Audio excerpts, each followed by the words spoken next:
Agora que nós aprendemos que a nossa língua ela é fonte de iniquidade, que ela é ruim, como que eu posso agora produzir boas palavras? Como que eu posso ser fonte de coisa boa, já que a minha língua ela é fonte de iniquidade, segundo o texto? Como que eu posso ter uma vida para produzir algo bom? Nós podemos, aqui nós aprendemos que a língua ela precisa ser refreada. E o texto de Provérbios, capítulo 19, 10, ela diz o seguinte, diz que no muito falar, Provérbios 10, 19, diz, no muito de falar não falta transgressão, mas o que modera os lábios é prudente. A maneira mais sábia de usarmos a nossa língua é falarmos pouco e ouvirmos mais. Só assim amenizamos o risco de errar. Então, uma das maneiras eficazes de nós não errarmos tanto é falarmos pouco. Porque aquele que muito fala, ele muito se expõe a cometer erros. Aquele que fala pelos cotovelos, é aquele que vai se prejudicar mais ainda, porque vai falar besteira. Porém, aquele que ouve mais, ele ameniza o risco de errar, porque ele aprende mais as coisas. Então, se você quer errar menos, fale menos, porque na multidão de muitas palavras, há transgressões, diz o texto de Provérbios, escrito por um camarada que teve a sabedoria, como o Rodrigo acabou de falar, vinda de Deus, e ele discerniu isso. Ele falou, aqui, quando há muitas coisas, a pessoa fala demais, ela está sujeita à transição, porque quanto mais ela fala, mais ela vai errar. Então, se você não quer errar, fale menos, ou se você quer errar menos, fale menos. Evite ficar falando coisas desnecessárias, coisas supérfluas. Fala aquilo que é produtivo, aquilo que produz edificação. Procure ouvir mais coisas boas, porque quanto mais coisas boas você ouve, mais coisas boas você vai ter para compartilhar. Agora, se você fica ouvindo porcaria, se você fica prestando o seu ouvido para coisas que Satanás te oferece, para entretenimento que Satanás te oferece, quando você tiver que falar coisas boas, o que você vai ter? Só coisas ruins. Se você gasta o seu tempo lá, graças a Deus, acho que o pessoal já está livre de novela, né? Mas de repente, antigamente o pessoal era preso de novela, quando ia falar, só falava coisa de novela. Quando, às vezes a pessoa que é presa no telejornal, lá, aquele telejornal dramático, aí a pessoa toda hora fica ouvindo, quando você chega para conversar com aquela pessoa, aí você viu o que aconteceu? Ó, teve aquela notícia tal, fulano tal morreu, não sei quem morreu. Ah, você viu que o jornalista lá deu notícia ao vivo lá da morte? Achei um absurdo isso. Mas você vê que as coisas vão acontecendo e a pessoa que está ligada a isso, ela vai falar só isso. Mas se você está ouvindo coisas boas continuamente, aí você começa a falar coisa boa. Se você separa um tempo para ouvir a palavra de Deus, você começa a ser influenciada por ela, pela palavra. E aí você começa a ter algo bom da parte de Deus para compartilhar também. Então, aquilo que você ouve é aquilo também que te influencia no seu falar. Então tenha cuidado, filtre bem o que você vai ouvir, para que o que você vai produzir seja algo bom. E fale menos, fale o necessário. Não precise ficar falando demais, querendo se aparecer. Fala aquilo que Deus colocou para você falar. A melhor maneira de usarmos a nossa língua é seguindo o exemplo de Jesus. Para isso precisamos observar as peculiaridades das palavras de Jesus quando ele esteve entre nós. E quais são essas peculiaridades da palavra de Jesus? Ele tinha a palavra de graça, a palavra de poder e autoridade. E sobre essas peculiaridades das palavras de Jesus é que nós podemos aprender a usar, ter uma palavra um pouco melhor, uma palavra mais abençoadora para a vida das pessoas. A palavra de graça de Jesus. As palavras de graça de Jesus eram agradáveis e transmitiam graça aos homens, pois as mesmas eram espírito e vida. João 6, capítulo 63, João 6, verso 63, a parte B diz: não era dele, mas sim do Pai, as palavras que ele pronunciava, e produzia vida e paz. Então tudo que Jesus ele falava, ele tinha uma fonte, era do Pai. Então se você quer produzir palavras que sejam palavras de graça, você tem que estar ligado com essa fonte, o Pai. João 6, verso 63 diz: o Espírito é que vivifica, e a carne nada aproveita. As palavras que eu vos digo são Espírito e vida. Isso Jesus falando para os seus discípulos. As palavras que eu vos digo é Espírito e vida. Em João 14, 10, João capítulo 14, verso 10. Não credes tu que estou no Pai, e que o Pai está em mim? As palavras que eu vos digo não está em mim, mas no Pai, que está em mim e que faz as obras. Então as palavras, que tudo que Jesus dizia, vinha do Pai. E por isso ele emanava graça. Claro que por ser o Filho de Deus, sim, mas ele, mesmo sendo Filho de Deus, ele atribuiu tudo aquilo que ele falava ao Pai. Ele sabia que a fonte, naquele momento, tinha que ser do Pai, para que, de repente, a natureza humana dele não viesse sobressair e ele deixar de cumprir o propósito do Pai. Porque ele tinha sua natureza, uma natureza que tinha fome, uma natureza que foi tentada, que era a natureza humana. E o texto de Mateus, capítulo 4, mostra que essa natureza foi tentada na fome, nas suas necessidades. Então, Jesus ele tinha todo o cuidado de tudo fazer direcionado para o Pai, para que tudo pudesse emanar a graça do Pai.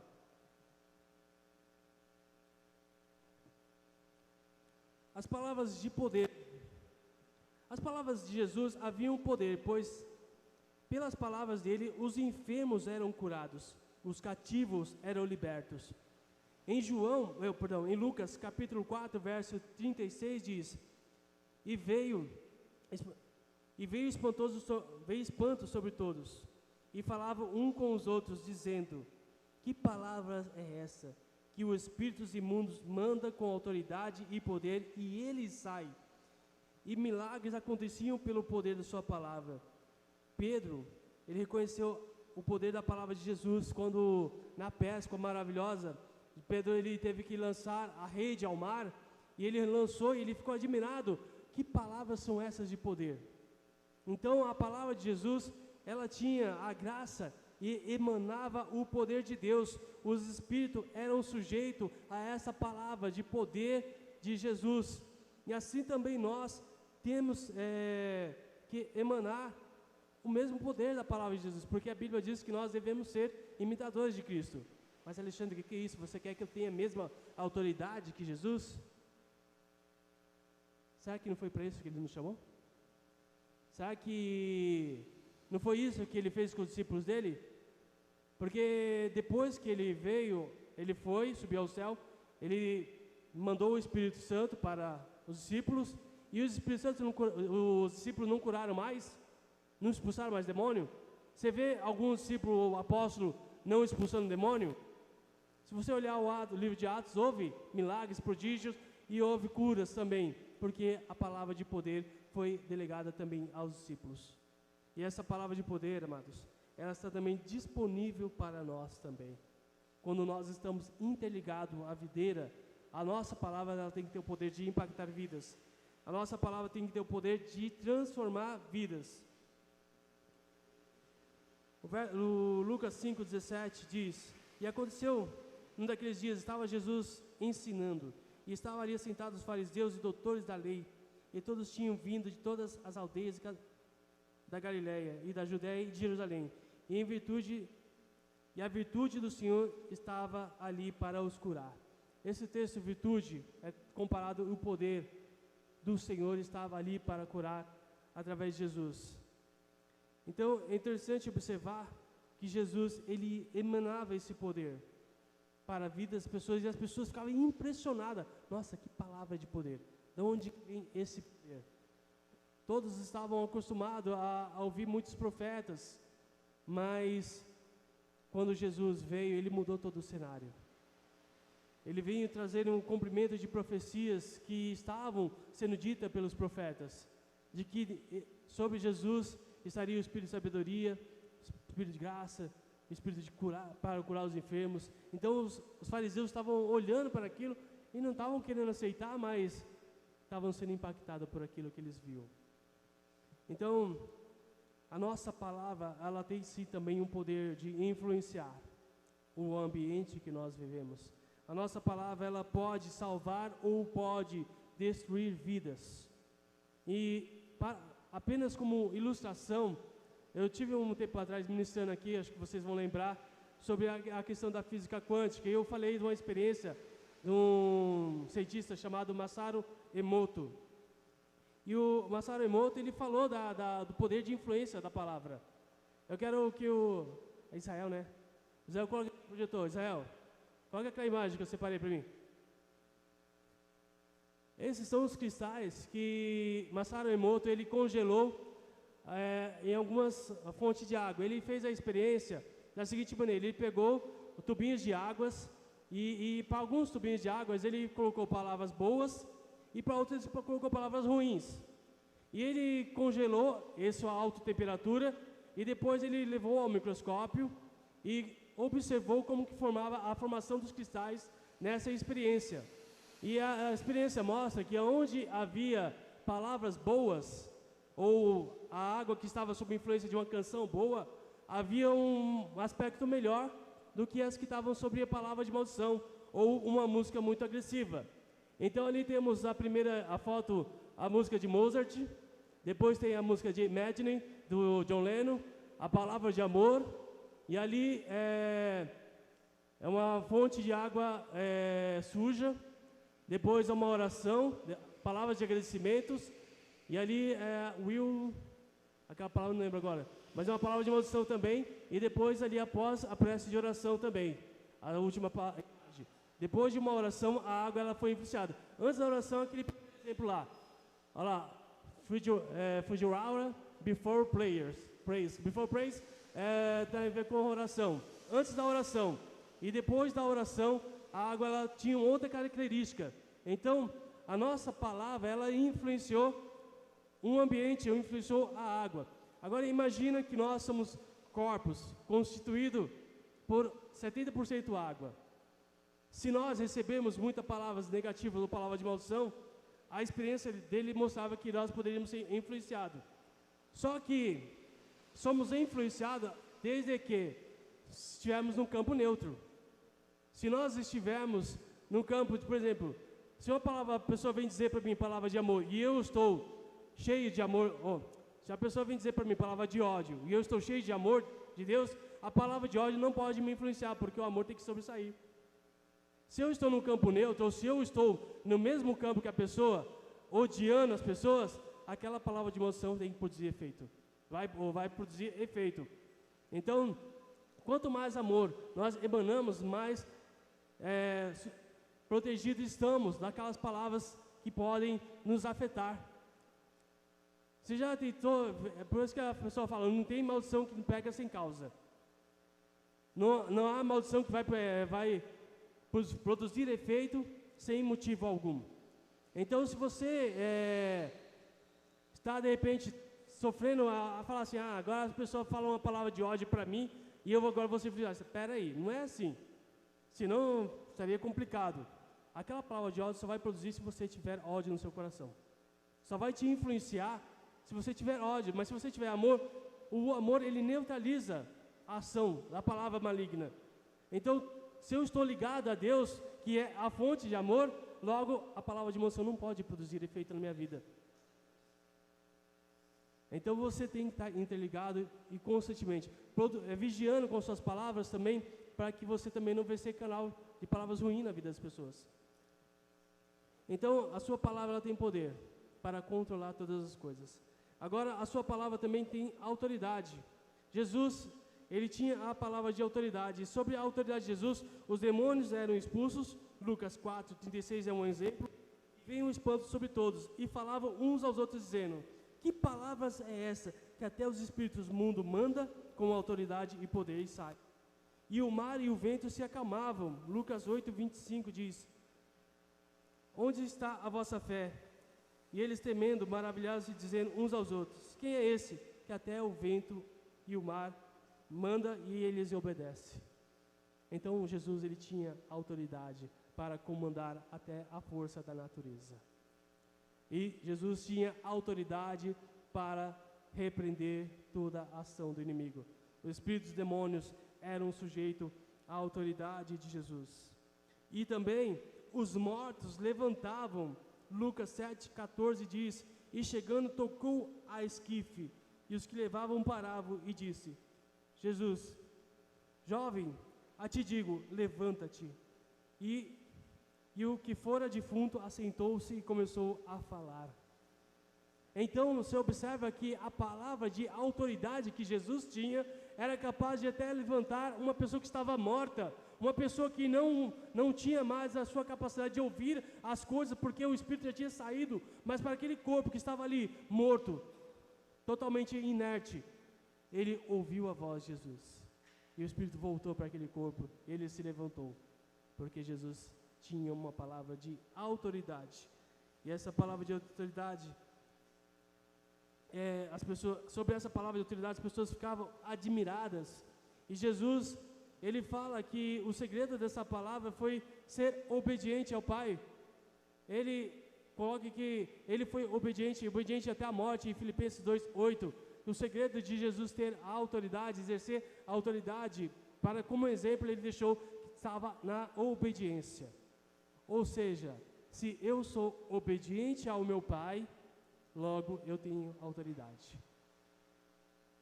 Porque Deus me dá autoridade. Então, se você quer ter autoridade no reino espiritual, se você quer ter uma palavra de autoridade para influenciar o ambiente que você está, o segredo é estar em obediência a Deus. Watchman Nee, ele tem um livro que fala muito sobre autoridade espiritual. E nesse livro ele fala que o segredo está exatamente nisso, na obediência. Não adianta você querer ter autoridade sendo desobediente às autoridades constituídas por Deus, porque você está sendo desobediente à autoridade do próprio Deus. Se Deus ele te constituiu a autoridade sobre a tua vida, o teu pastor, o teu chefe da empresa, ou qualquer outra, os teus pais, e você está sendo desobediente a essas autoridades que Deus constituiu sobre a tua vida, você não vai ter autoridade no reino espiritual. O inimigo ele sabe que você é desobediente. Então, se você tentar expulsar um espírito maligno, ele vê que você está debaixo de desobediência e fala: pera, quem é você? Quem é você para vir me expulsar? Ele vai rir da sua cara e fala: aí, você não tem autoridade nenhuma. Você não vive debaixo de autoridade, você não obedece aos pais, não obedece à sua liderança, não obedece a Deus. E agora você quer me expulsar? Você é tão rebelde quanto eu. É capaz do espírito maligno falar isso. Já que você não obedece a ninguém, você está no mesmo reinado que eu, então você fica quietinho aí, você não pode me expulsar. Porque eu sou rebelde, você é rebelde, então vamos ficar junto aqui. Fica na sua, crente. Então, se você quer ter autoridade na vida espiritual, aprenda a ser obediente. Quando você for obediente, o inimigo ele vai saber que você tem autoridade, porque Deus vai te delegar isso. Então, nós aprendemos que Jesus ele tinha a palavra de graça, de autoridade e de poder. E a Bíblia ela nos ensina que nós devemos andar como Jesus, não é isso que a Bíblia nos ensina? Em 1 João capítulo 2, verso 6, ele diz que nós devemos andar como aquele que nos chamou, que é Jesus. Ou seja, se devemos ser imitadores de Cristo, como Paulo também falava, nós devemos ter a mesma atitude que ele tinha. A nossa palavra tem que ser assim. Então, Gálatas, verso 3, do verso 16 ao 17, diz que a palavra de Cristo habita em nós, para que possamos ensinar uns aos outros com sabedoria. Então, um dos segredos para que você possa andar como Cristo é colocar que está em prática em Colossenses 3, verso do 3, 16 ao 17. A palavra de Cristo tem que habitar em nós abundantemente. A palavra de Cristo habita em você abundantemente. Você fala as coisas que Jesus falava? Você se preocupa em abençoar da maneira como Jesus abençoava? Você já ouviu Jesus falar alguma palavra de maldição? Então, comece a olhar o exemplo de Jesus. E comece a olhar para a palavra dele, porque isso é o nosso manual de regra de fé. É ela que deve nos ponderar nas palavras, a nossa maneira de agir nesse mundo. Então, que a palavra de Cristo habite. Em Colossenses 4, 6 diz que a nossa palavra deve ser agradável, para que saibamos como devemos responder a cada um. Então, se eu quero ter uma palavra abençoadora, ela tem que ser também agradável na maneira de responder, não responder com rigidez. Ah, mas por que você é crente? Ah, vai, eu sou crente porque... Não, você tem que saber responder às pessoas, a razão da sua fé. Não ficar retrucando com malcriação, com palavras duras. De palavras duras o mundo já está cheio. De pessoas mal criadas, de pessoas revoltadas, o mundo já está cheio. Quando ele chega para nós, ele quer ver pessoas diferentes.